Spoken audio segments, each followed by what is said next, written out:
So hello सब भाई लोग, क्या हाल चाल है। उम्मीद करता बढ़िया ही होगे। तो ये एपिसोड होने वाला है डिटेक्टिव कॉनन के एपिसोड नंबर 38 के ऊपर। तुमने थंबनेल तो पढ़ ही लिया होगा, तो देख लेना। तो स्टार्ट करते हैं बिना टाइम वेस्ट कर रहे। सो एपिसोड की स्टार्टिंग में एक नॉर्मल सी लेडी हमें आती हुई दिखती है, इन्हीं लोगों के जहाँ पे डिटेक्टिव बैठता है इन लोगों के साथ, कॉनन और उसकी बेटी के साथ वहाँ पे। और ये वाली लेडी आके इनको बोलती है कि एक्चुअली में मुझे एक बंदे के बारे में पता करना है, इफ़ यू हेल्प मी। तो और वो उसके बारे में पूछता है, तो फिर वो उसे बताती है कि एक्चुअली में मैं एक ट्रिप पे गई थी और तब मुझे उससे प्यार हो गया था, जिस पर बोलता है और रियली।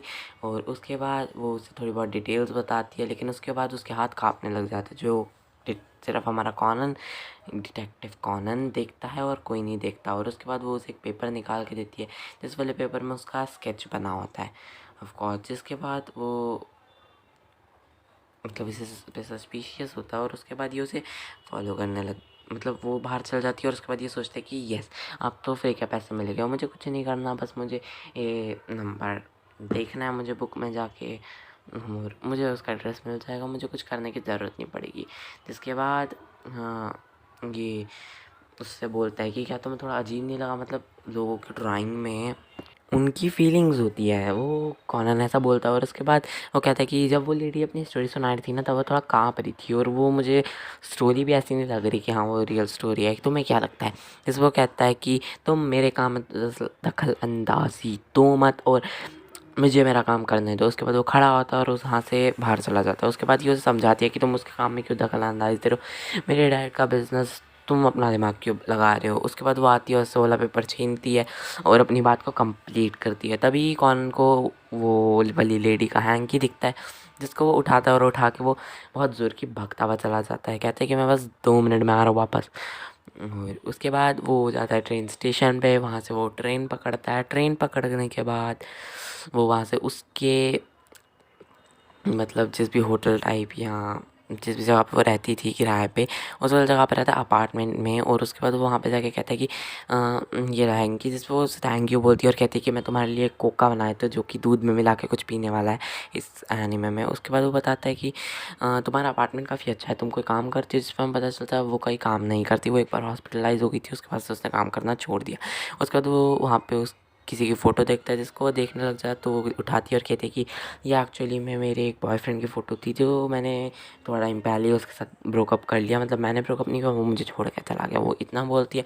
और उसके बाद वो लोग वहाँ पे बैठ जाते हैं और उसके बाद वो फालतू की बातें करते हैं। और उसके बाद वो आता है और कहते हैं कि बिल्कुल फालतू की बात थी, बस मैंने एक चीज़ ढंग की देखी। और उसके बाद उसी दिन शाम को वो लोग शायद वहाँ से कहीं पे जा रहे होते हैं अपने दोस्तों के साथ इन वाले। तभी वो कहते हैं कि वो ध्यान से देखो, बादल आने वाला, शायद बारिश आने वाला मौसम हो रहा है। और तभी वो यहाँ की फ़ोटो मतलब वो जो भी उस टाइम पे लाइव सीन हुआ था उसके बारे में वो सोचे जा रहा होता है, अभी तक यहाँ पे बैठा बैठा और कुछ नहीं कर रहा होता। और तभी जैसे यहाँ का गेट खुलता है, ये बाहर की तरफ देखता है और वो बाहर देख के कहते कि ये तो वही है, और इसने इस तरीके से कपड़े पहने हुए हैं तो ज़रूर कुछ ना कुछ दिक्कत है। तो वो बाहर जाता है और अपने दोस्त से कहता, मैं जा रहा हूँ, मैं तुमसे किसी ना किसी दिन और मिलूँगा, बाय बाय। और उसके बाद वो उन्हें छोड़ के भाग जाता है और इसका फॉलो करने लग जाता है। और उसके बाद वो यहाँ से जाता है और जाने के बाद ऑफकोर्स वो इसका बस में बैठ के पीछा करता है, और मतलब पीछा करता है उसका काफ़ी दूर तक जाने के बाद। और उसे पता चल जाता है उसकी ड्रेस देख के, और उसके हाथ में फूल है, तो ऑफकोर्स वो किसी ग्रेव के पास जा रही है। और उसके बाद ग्रेव के पास पहुँचने के बाद हमें यहाँ पे दिखाते हैं कि ये लेडी यहाँ पे मतलब फूल वूल लगा रही है। तभी एक और बंदा आता है और आके उससे कहता है कि हाँ, अब तो तुम पहले से और भी ज़्यादा अच्छी लग रही हो, बाकी तुम बताओ, अगर तुम्हें कॉफ़ी वॉफ़ी पीने चलना है तो I am always there for you. और उसके बाद वो कहता है क्या मैं तुम्हें घर के लिए ड्राइव कर दूँ, जिस पर वो कहती है कि नहीं, मेरे को बस जाना पड़ेगा। और उसके बाद वहाँ से चले जाती है। उसके बाद ये इसके पास आता है और कहते हैं कि हाँ, ये ग्रेव किसकी है, जिसको कहते हैं कि मेरे बेस्ट फ्रेंड की है। जिसके बाद वो बोलता है अच्छा, मुझे लगा था कि ये उसके बॉयफ्रेंड की है। नहीं, जिसको वो कहता है कि या वो उसका बॉयफ्रेंड भी था, इनफैक्ट वो उसका फियांसे भी था, और वो मेरा बेस्ट फ्रेंड भी था। और उसके बाद उसे याद आता है कि अच्छा 101% वो उसके फियांसे की ही फ़ोटो होगी। और उसके बाद वो उससे पूछता है कि इसकी डेट कब हुई थी, जिस पर वो कहते हैं कि वो इसी ईयर जून में हुई थी। जिसके बाद वो कहता है इसी ईयर जून में, लेकिन उसने तो ये बताया था कि वो सिंगल है। तो क्या दिक्कत है। उसके बाद वो उसके साथ तक जाता है और कहते हैं कि क्या तुम्हें रेड कार के बारे में पता है, कोई रेड कार जिसको इस नाम का बंदा चलाता है इस तरीके से कुछ। तो कहता है नहीं, ये सिर्फ एक कोइंसिडेंस होगा। जिसके बाद वो कहते हैं कि मैं एक डिटेक्टिव हूँ। और उसके बाद वो पहले तो उसकी बात मानता नहीं है, लेकिन उसके बाद वो बोलता है कि वो रिचर का नाम लेता है, जिसको वो कहते हैं कि अच्छा तुम रिचर के साथ हो। तो वो पूरी की पूरी स्टोरी बताने के लिए रेडी हो जाता है। वो पूरी की पूरी स्टोरी बताता है कि एक्चुअली में हुआ क्या था, मैं डॉक्टर हूँ एक, और ये मेरी फ्रेंड थी उस टाइम पे, और इन लोगों का कार एक्सीडेंट में जब उसकी डेथ हुई थी तो ये उसको पूरी पूरी स्टोरी बताती है कि एक्चुअली में हुआ क्या था। लेकिन वो वाला जो डिटेक्टिव था जो भी उन्हें बता रहा था, उसने मना कर दिया था कि हम इस केस में कुछ नहीं कर सकते। हाँ, अगर कार साथ में टकराई होती तो हम कुछ कर सकते थे, लेकिन कार साथ में टकराई भी नहीं तो हम उन पर बेफालतू में ब्लेम नहीं लगा सकते। फिर वो ड्राइवर की गलती हुई। जिसके बाद वो कहता है कि तो उसके बाद उसने क्या किया, जिसके बाद वो कहता है कि पता नहीं कैसे, लेकिन उसके बाद उसने काफ़ी ज़्यादा फास्टली सब कुछ करना स्टार्ट किया। उसके बाद वो कहता है कि ये बात उसने हमें नहीं बताई थी। उसके बाद ये अपने मन में ही सोचता है कि कहीं वो अपने फियांसे की डेथ का बदला खुद अपने हाथों से लेने की नहीं सोच रही। और उसके बाद वो थोड़े बहुत नॉर्मली और क्वेश्चन पूछता है, जिसपे वो उसे बताता है कि एक्चुअली में ये बहुत ज़्यादा बड़ी चीज़ थी।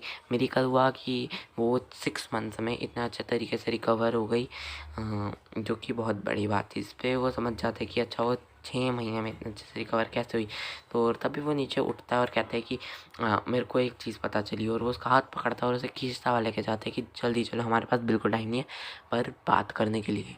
और उसके बाद वो गाड़ी में बैठा बैठा इसके बारे में ही सोच रहा होता है, और वो थोड़ा सा पीछे होता है, तभी से अचानक से कुछ चुभता है जो कि वो देखता है। तो एक कांटा होता है, तो वो उसे बताता है कि हाँ ये इस वाले कैप्टस का है। वो पीछे करके कैप्टस दिखाता है, और उसके बाद वो बताता है कि एक्चुअली मैं मेरे फ्रेंड का ही था, मतलब मेरे बेस्ट फ्रेंड को बहुत पसंद थे इस तरीके से। मैंने सोचा था कि मैं उसे दे दूंगा, लेकिन फिर मैंने सोचा कि कहीं उसकी और तबीयत ख़राब ना हो।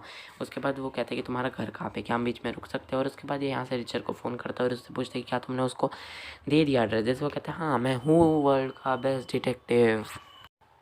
जिसके बाद कॉनर उसको बहुत झाड़ता है, और उसके बाद उसे कहता है कि यार तू पागल है, तुझे पता नहीं चला क्या हुआ था, वो एक्चुअली मैं हमसे झूठ बोल रही थी। और उसके बाद उसे सारी सारी बात समझाता है और कहता है कि वहाँ पे आके मिलो जल्दी से।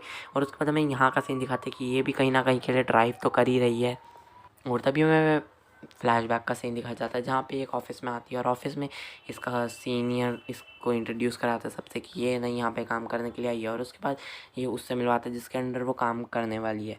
और उसके बाद वो दोनों के दोनों का मीटअप होता है, और उसके बाद हमें इन दोनों के साथ के थोड़े सीन दिखाए जाते हैं, जैसे कि उसे उस काम के लिए डांट रहा होता है कि ऐसे नहीं था, ये नहीं था, वो नहीं था। उसके बाद हमें एक सीन दिखाया था जहाँ पे लेट रात तक ऑफिस में ही बैठ के काम कर रही है। और उसके बाद हमें एक सीन दिखाते हैं जहाँ पे इन लोगों ने एक बहुत बड़ी पार्टी के साथ बहुत अच्छी डील करी। और उसके बाद हमें एक यहाँ का सीन दिखाते हैं जहाँ पे लोग टेनिस खेल रहे थे और ये टेनिस खेलते हुए जीत गए। उसके बाद एक दिन वो उसको प्रपोज़ करता है एक रेस्टोरेंट में। और उसके बाद हमें यहाँ का सीन दिखाते हैं जहाँ पे हिल्स में वीकेंड मनाने के लिए गए थे। और यहाँ पे हमें दिखाते हैं ये एक स्पोर्ट्स कार वाले जिनकी वजह से उनका एक्सीडेंट हुआ था। और उसने ब्रेक मारने की कोशिश की थी, बट गाड़ी अचानक से उल्टी हो गई। और उल्टी होने के बाद सारे के सारे लोग रुक के उन्होंने गाड़ी पीछे से तोड़ी और इसको तो बाहर निकाल लिया, लेकिन उसका फियांसे को वो नहीं निकाल पा रहे थे। और तभी अचानक से पीछे कुछ आवाज़ आती है, और जैसे ये पीछे मुड़ के देखती है एक बहुत बड़ा ब्लास्ट होता है। और उसके बाद हाँ ये बहुत ज़ोर की चिल्लाती है नहीं। और उसके बाद यहाँ पे हमें यहाँ का सीन दिखा रहे होते हैं कि ये रो रही है, और ये ड्राइविंग करते हुए भी यही सीन देख रही है। और ये यहाँ पे सोच रहा होता है कि अगर वो हमसे पहले पहुँच गई तो थोड़ी दिक्कत हो सकती है, हमें कुछ ना कुछ तो करना पड़ेगा। और तभी कहता है मेरे पास एक अच्छा आइडिया है। और तभी वो उससे पूछता है कि उसके फियांसे की डेथ कैसे हुई थी, जिस पे वो कहता है कि एक्चुअली में कार में गैसोलीन था, तो जैसी कार उल्टी हुई गाड़ी में आग लग गई। तभी उसे याद आता है कि उसके घर पे कैन रखा हुआ था जिसके अंदर फ्यूल नहीं गैसोलीन होगा 101%। और तभी हम लोग यहाँ पे पहुँचते हैं, और यहाँ पे हम लोग यहाँ पे का सीन दिखाते हैं हम लोगों को, जहाँ पे ये पहुँच जाती है। और यहाँ पे ये पहुँचने के बाद ऊपर आती है जहाँ पे ये लोग एकदम फालतू का कुछ बना रहे हैं। क्या लग रहा है यार ये तुम्हें, क्या है ये जो भी बना रहे हैं लोग। तभी वो आती है और आके रेडियो बंद कर देती है, जिस पे पीछे मुड़ के देखते हैं कि अच्छा रेडियो को क्या हुआ। तभी ये देख के उसकी शक्ल पहचान लेते हैं कि भाई ये तो वही है। पहले यार मुझे कोई ये बताओ कि यार मतलब गाड़ी के अंदर साइड में बैठा हुआ बंदा भी ढंग से नहीं दिखता साइड वाली गाड़ी का, और इन्हें आगे बैठी हुई गाड़ी के बंदों की शक्लें भी याद है पीछे बैठे हुए की, जो भी हो। उसके बाद ये बोलता है कि हाँ ये तो वही वाली लड़की है जो उसके साथ बैठी हुई थी। जिस वो कहता है देखो तुम्हारे फियांसे को किल करने में मेरा कोई हाथ नहीं था और मैं वो चाहता भी नहीं था, उसमें उसी की गलती थी, ठीक है। तो तुम्हारे यहाँ पे कोई बिज़नेस नहीं है, निकलो यहाँ से। इसके बाद वो कहती है कि अच्छा, और उसके बाद वो एक पेपर स्प्रे करने वाला टाइप समथिंग चीज़ से उसकी आंखों में मार देती है, जिसके बाद उसकी आंखों में मिर्ची वाला वो होने लग जाता है। उसके बाद वो उसकी तरफ भी वही पॉइंट करती है और कहती है कि मैं आज अपने फियांसे की डेथ का बदला लूँगी। और उसके बाद ये कहती है कि मैं वो होने नहीं दूँगी, और ये कुछ चीज़ सी उठाती है और उसके पीछे पड़ जाती है। और तभी ये लोग भी यहाँ पे पहुँच जाते हैं, और तभी पीठ पर से हमें बहुत किसी की चिल्लाने की आवाज़ आती है, और वो लोग कहते हैं ये लोग ऊपर है। तभी कॉनन भागता भागता सोचता है कि मेरे पास एक और प्लान है, और तभी वो भागता हुआ जाता है गाड़ी की साइड, पता नहीं क्यों। और उसके बाद हमें यहाँ का सीन दिखाते हैं जहाँ पे इसने उसकी आंखों में पेपर डाल दिया, और उसके बाद ये अपना गैसोलीन का कैन खोलती है जिसमें 2 लीटर लिखा होगा हद से, और 70-80 लीटर बहा देती है उसमें से। और उसके बाद हमें यहाँ का सीन दिखाते हैं जहाँ पे बोलते हैं कि हमारा सही में कोई मोटिव नहीं था, इसमें उसकी गलती थी। और तभी ये लोग यहाँ पे पहुँचते हैं और कहते हैं कि रुक जाओ मिस। और तभी ये आगे कहते हैं कि क्या यार, तू क्या कर रही है। और उसके बाद वो कहती है कि तुम मेरे से दूर रहना, देखो मेरे हाथ में लाइटर है और अभी के अभी मैं आग लगा दूँगी। जिसके बाद वो कहती है कि ऐसा करने से वो हस्बैंड वापस नहीं आएगा, और ऊपर से अगर तुमने आग लगाई भी तो भी तुम नहीं बच पाओगी। जिस पर वो बोलता है कि नहीं, पहली बात तो इन लोगों ने उसे किल किया, और सेकंड चीज़ मुझे कोई फ़र्क नहीं पड़ता मैं बच पाऊँ या नहीं। और उसके बाद ये नीचे लाइटर करती है, तभी हमें कॉनन धीरे धीरे आता हुआ दिखाते हैं, बस उसके जूते दिखाते हैं, पता नहीं क्यों।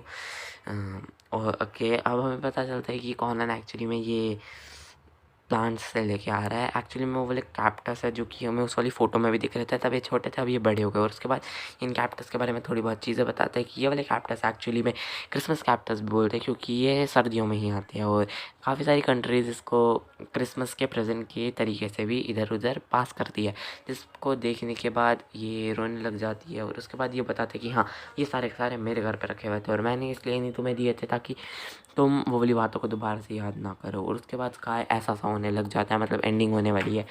और उसके बाद इन पे अच्छी सी लाइट पड़ती है, मतलब, और वो सारे के सारे उस वाले कैरेक्टर्स को बहुत ध्यान से देखने लग जाते हैं कि ओहो हो कितना अच्छा लग रहा है। और तभी ये अपने हाथ से लाइटर गिरा देती है, और उसके बाद ये उसके पास में आती है और कॉर्नर उसे उठा के देता है, और उसके बाद ये उसको रोते रोते ले लेती है, और उसके बाद अपने गले से लगा लेती है। पहली बात यार, इसमें अभी तक कांटे नहीं थे जो कॉर्नर की 2 सीट दूर होने के बाद भी उसे चुभ गए थे, इसे नहीं चुभे सही में। और इसी के साथ एक हैप्पी एंडिंग हो जाती है। आई होप तुम लोगों को एपिसोड बहुत पसंद आया होगा। पसंद आया तो लाइक करो, शेयर करो, सब्सक्राइब करो, बेल आइकन दबाओ, और हाँ, बस इतना ही करना है। तो बाकी मैं मिलता हूँ तुम लोगों से नेक्स्ट एपिसोड में, तब तक के लिए गुड बाय। और हाँ, सब्सक्राइब याद से कर देना यार।